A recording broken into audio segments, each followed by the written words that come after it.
But we are also focusing on local politics here in the greater Washington area. The Virginia General Assembly has now resumed their new session today.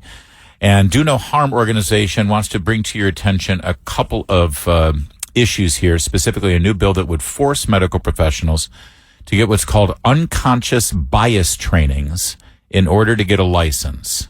Stanley Goldfarb is the board chairman of Do No Harm, and he joins us now. Dr. Goldfarb, thanks for being here. Oh, great to be with you. So let me get this straight. You go to medical school, you do your internship, you're all ready to go to and your residency and all that stuff. You're ready to get your medical license, and you've got to do what's this training now? Unconscious bias. This has something to do with saving someone's life if they're bleeding out in front of you, or what is unconscious bias training?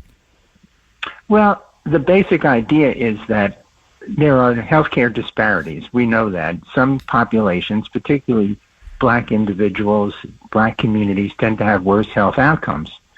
And what's been decided, because of sort of the woke mentality that's out there, is that the reason for this is because physicians are treating Black patients poorly because they're biased against them. So that's the theory. It's a theory without any evidence. Mm-hmm. And yet that's the theory that's been proposed. So if you believe in such a theory, well, the next thing to do is to convert people from their biased state into one in which they have no bias. Now, the approach to this then is to put people, in this case young physicians who are trying to get their license, into a situation where they have this drummed into them by a series of lectures. They take an exam called the implicit association test, and at the end of all this, they're supposed to then be free of bias. Now, the problem with this is, first of all, there is no evidence, as I mentioned, that bias is the reason that there are different healthcare outcomes. Usually the difference is because patients are not getting health care at an early enough time in the course of their illness or their clinical problem to get the best outcome. And the second thing is that it's now been very well shown. There was a recent study from Rutgers University that showed that when you go through these bias training sessions, that in fact what happens is you become more biased. It actually makes people more angry. It creates more division because they resent the fact that they're being told that they have bias. Right. And they did a very careful study that absolutely proved the point. And let me just make one more point, and then I'll answer any questions, is that the implicit association test, which they talk about as evidence that people have bias, has been shown to be quite unreliable. If someone takes this test 2 weeks apart, they get almost a completely different result the second time they take the test. So the test does not prove bias, even though that's what they claim.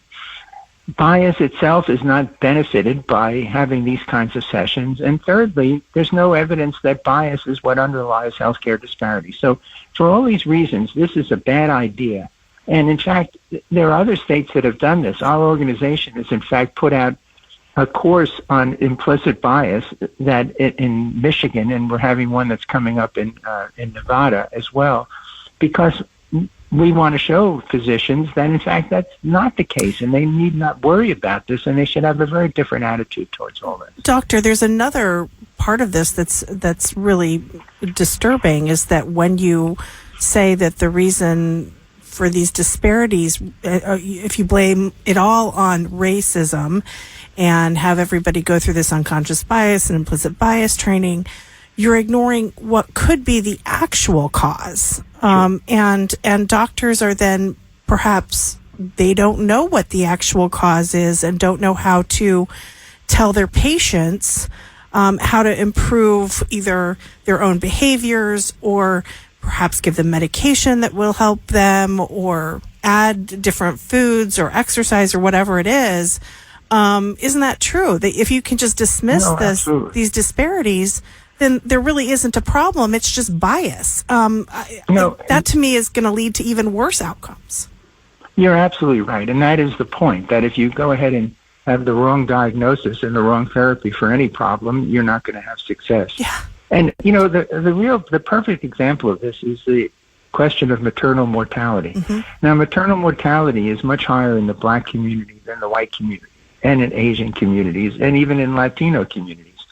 And this has been the example that's been used, and it's been used in two terrible ways. One is it's been used to really take people's eye off the real issue, as you've just laid out.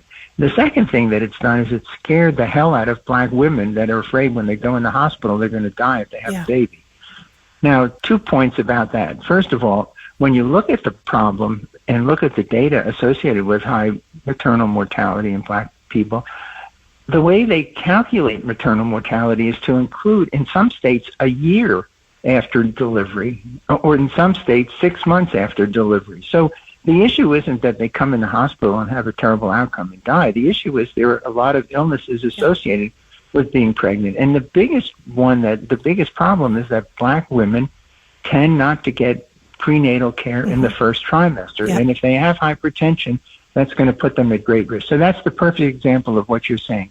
It's the wrong prescription for the problem. It's the wrong way to approach the problem. And when physicians are put through this, they hate it. Right. So it's a waste of money, it's a waste of time, and it's something that the legislature should not put. And this was brought up before, and Governor Youngkin last time said, no, we're not going to do that. What we're going to do is focus on the causes of maternal mortality, which is perfectly an appropriate approach to take. And instead, the legislature just pushes this because they want to go back to their constituents and say, see, we're getting rid of all this terrible bias that exists in the white community, and it's all nonsense. We're speaking with Dr. Stanley Goldfarb. He is the board chairman of Do No Harm. We're talking about the Virginia General Assembly, and they're taking up these are divisive. These divisive, call them whatever you want. Diversity training, bias training, unconscious bias is the best. You're racist, but you just don't know it. But here's the real irony here, Dr. Goldfarb, because I remember this being a major issue during the pandemic, and it continues. I saw a report earlier this year about it.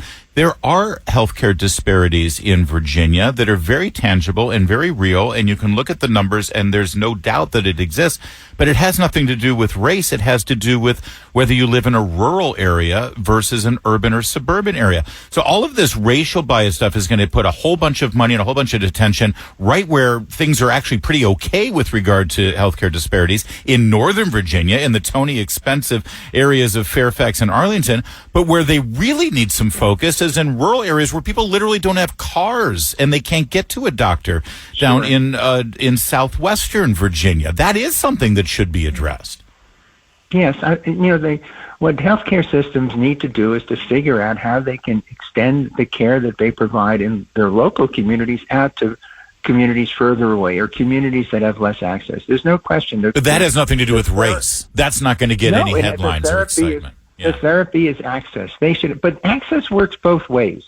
Access can be a problem in communities that have healthcare systems if patients don't seek care at an appropriate time. And access can be a problem, as you lay out, if the healthcare systems are just not available to the community. So access is the real issue. And improving access is the thing that will improve healthcare. Dr. Goldfarb, we got to leave it there. Stanley Goldfarb, it's Do No Harm. Do No Harm does some great work, including this attention they're paying at the Virginia General Assembly. Thank you, sir. Great talking with you.